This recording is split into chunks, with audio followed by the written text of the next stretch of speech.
भैया light of कर दीजिए।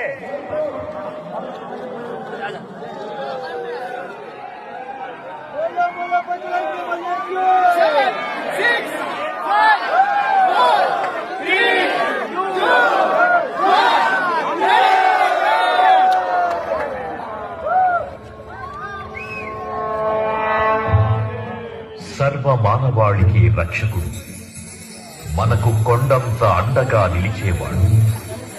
మనసులో తలచిన వెంటనే గుండెల నిండా ధైర్యాన్ని నింపగలిగే మహాయోధుడు, అభయహస్తంతో ఎల్లవేళలా మనల్ని కాపాడే ఆ పవనపుత్రుడి ఇప్పుడు మనసారా స్తుతించుకుంటూ శ్రీ పంచముఖ ఆంజనేయ స్వామిగా అవతారమెత్తిన కథ దృశ్య రూపంలో తిలకిద్దాం రండి.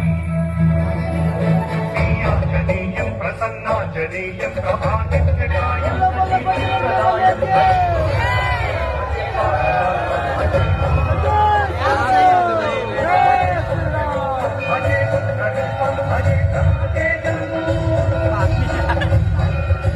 అది రామాయణ మహాయుద్ధం. శ్రీరామచంద్రుని సారథ్యం వానర సైన్యంతో విజృంభిస్తూ లక్ష్మణస్వామి తనతో పోరాటం చేస్తున్న రావణుడి కుమారుడు ఇంద్రజిత్ తలని బాణంతో ఒక్క వేటుతో వేరు చేశాడు.